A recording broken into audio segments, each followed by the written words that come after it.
There's a silent feeling that almost no one dares to admit aloud because you're afraid people will look at you as if there's something wrong with you.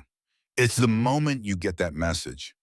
Plans canceled, last minute, other people feel disappointed, other people feel rejected, other people feel like they weren't important enough, but you don't. You feel relieved, like someone just took a heavy backpack off your shoulders.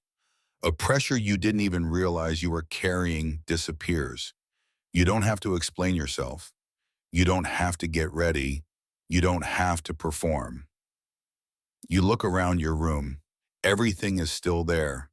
Quiet, safe, yours. And in that moment, you return to the only world where you actually feel present. The outside world runs on a script. It says living your life means going out, showing up, being seen. It says youth is neon lights, loud music, and photos that prove you're not falling behind. And if you don't play along, the label come fast: lazy, shy, weird, antisocial. But the truth is, they're looking at the wrong problem. You're not running from the world. You're moving to a rhythm the crowd can't hear, a rhythm only people like you recognize.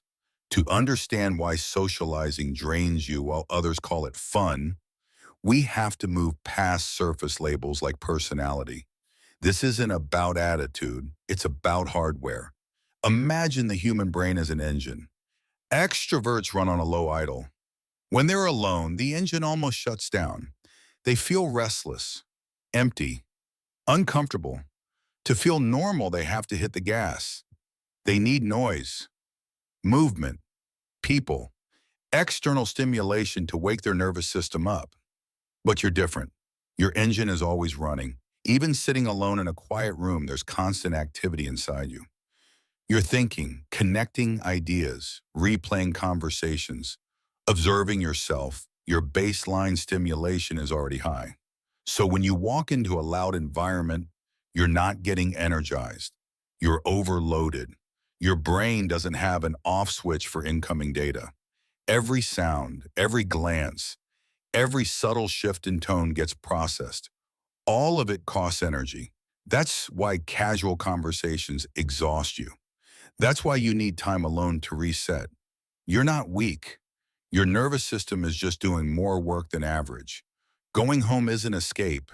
It's system maintenance, cooling down, preventing burnout. The modern world wasn't built for nervous systems like yours. It was optimized for one thing: dopamine. Dopamine is the chemical of more notifications, more noise, more stimulation. It hits fast, it fades fast, and it leaves behind a quiet emptiness. So people keep chasing it, going out, staying busy, filling silence at any cost. Not because they're happy, but because they can't sit still with themselves.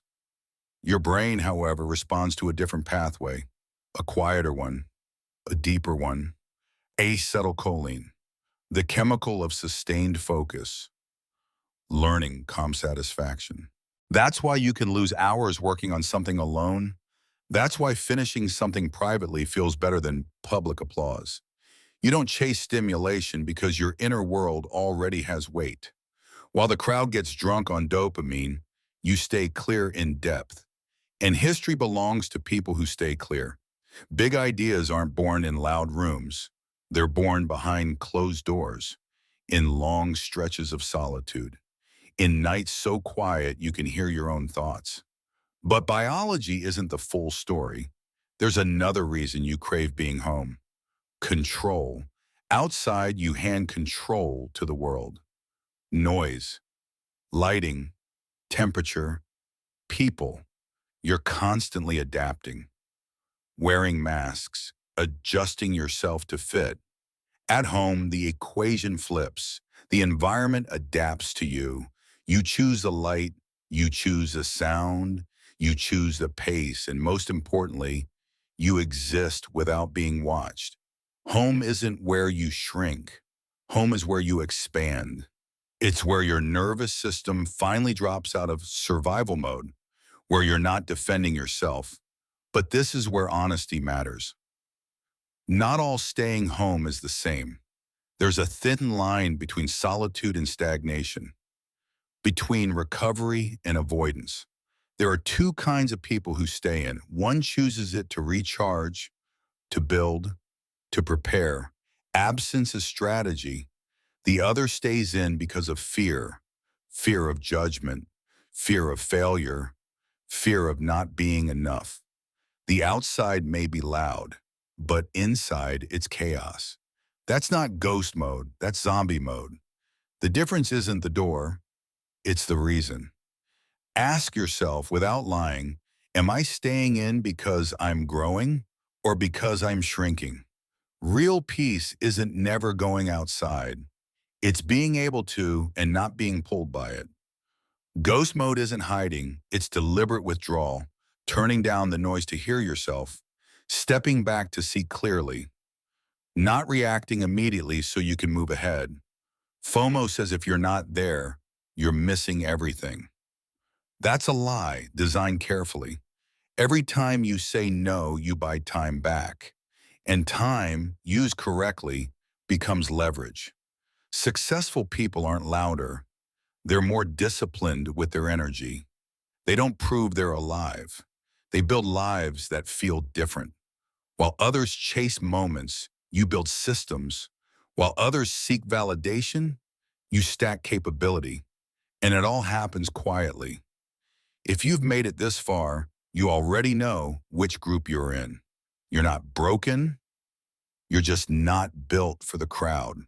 And if this video put words to something you've always felt but never said, comment one word, ghost. Not for me, for yourself. Because from that moment on, the question isn't, why am I different? It's this, what am I going to build with it? And that is only the beginning.